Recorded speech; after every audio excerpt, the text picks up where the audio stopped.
दोस्तों, फिर से आपका स्वागत है बुकिश ब्रेन में। तो चलिए दोस्तों, शुरू करते हैं आज के दिन एक और ही बेहतरीन ऑडियो बुक समरी के साथ, जिस बुक का नाम है मास्टर योर इमोशन। इस ऑडियो बुक समरी को दोस्तों हम चैप्टर बाय चैप्टर सुनेंगे। अगर आपने चैप्टर 1 नहीं देखा है तो आप हमारे चैनल पे विजिट कर सकते हैं और चैप्टर 1 देख सकते हैं। चैप्टर 2। दोस्तों, इस बुक को शुरू करने से पहले मैं आप लोगों से एक अनुग्रह करूंगा यार, कि आखिर ये सब जानकारियां मैं आप ही लोगों के लिए बना रहा हूँ, क्योंकि आपकी जिंदगी में कुछ थोड़ा बहुत बदलाव तो होता ही होगा। तो प्लीज यार हमारे चैनल को सब्सक्राइब कर दीजिए। तो चलिए शुरू करते हैं बिना समय गंवाए। चैप्टर 1। हमारा ब्रेन उसी तरह डिजाइन किया गया है कि हम सिर्फ जीवित रह सके। ब्रेन की पहली जिम्मेदारी आपको खुश रखना नहीं है, बल्कि आपको जीवित रखना है और आपके अस्तित्व को सुनिश्चित करना है। अगर आप खुश होना चाहते हैं तो आपको आपके इमोशन के ऊपर कंट्रोल लाना होगा, ना कि यह सोचना है कि मुझे खुशी अपने आप मिलेगी। हम क्या और किस तरीके से महसूस करते हैं वह भी हमारी ईगो पे निर्भर करता है, हमारी भावनाओं को प्रभावित करता है। इसलिए हमें अपने अंदर के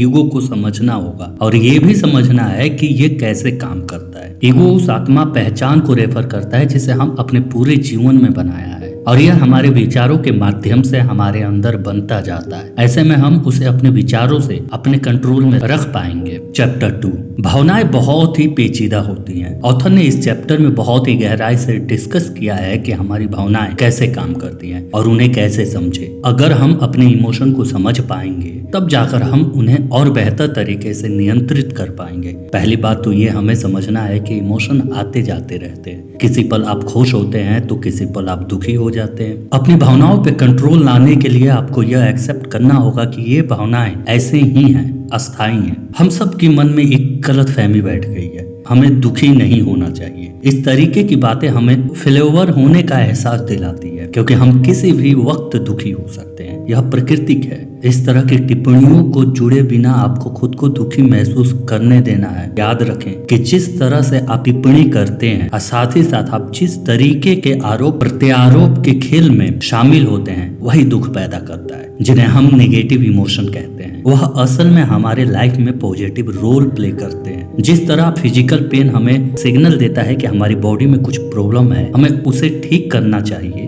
बिल्कुल वैसे ही हमारे इमोशन काम करते हैं। वो हमें सिग्नल देते हैं कि अपनी सिचुएशन ठीक करो। Chapter number 3। बहुत सारे ऐसे कारण हैं जो हमारी भावनाओं पे उनका प्रभाव रहता है। इस चैप्टर में हम उनमें से कुछ एलिमेंट्स को शामिल किया है। उम्मीद है कि इससे आपको एक बेहतर समझ मिलेगी। उस सारे एलिमेंट्स पर आप कंट्रोल पा सकेंगे। स्लीप। दोस्तों, नींद एक ऐसी एलिमेंट है जो हमारे इमोशन पे इसका प्रभाव सबसे ज्यादा रहता है। नींद की कमी कई अलग अलग तरीकों से हमें प्रभावित कर सकती है। कोशिश कीजिए नींद पूरी करने की। मिनिमम 6 घंटे का नींद आपको लेना चाहिए। अगर 6 घंटे से ज्यादा या कम नींद आप लेते हैं तो कोशिश कीजिए धीरे धीरे बैलेंस करने की। एक दिन में ठीक करने की कोशिश ना करें, वरना ये कोशिश आपके लिए हानिकारक हो सकती है। Body language. हमारे शरीर हमारे दिमाग को बदलते रहते हैं। हमारे दिमाग हमारे बिहेवियर को बदलता है। बॉडी लैंग्वेज भी हमारी इमोशन को प्रभावित करता है। थॉट। आपके विचार ये निश्चित करते हैं कि आप कौन है, इसलिए आपको उस पर ध्यान देना चाहिए जो आप चाहते हैं, ना कि उस पर जो आप नहीं चाहते, क्योंकि हमारे हर एक विचार का असर हमारे इमोशन पर होता है।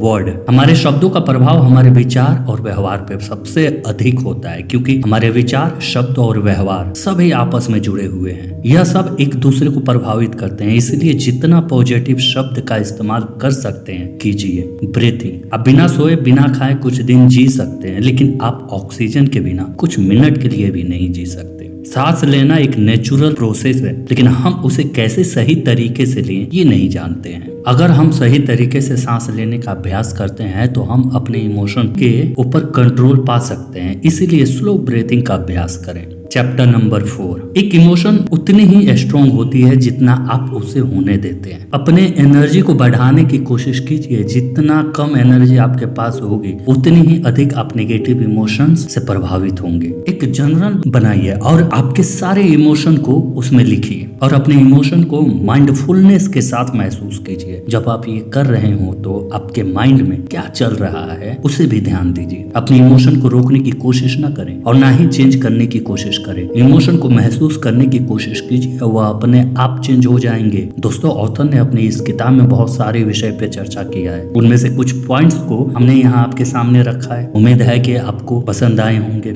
मास्टर योर इमोशन एक बेहतरीन किताब है। अगर आप इसे पूरा पढ़ना चाहते हैं तो आप इसे अमेज़न से खरीद सकते हैं। इस किताब की लिंक हमारे डिस्क्रिप्शन बॉक्स में मिल जाएगी। ऑडियो बुक समरी आपको जरूर अच्छी लगी होगी, तो इसे अपने दोस्तों के साथ अवश्य शेयर करें।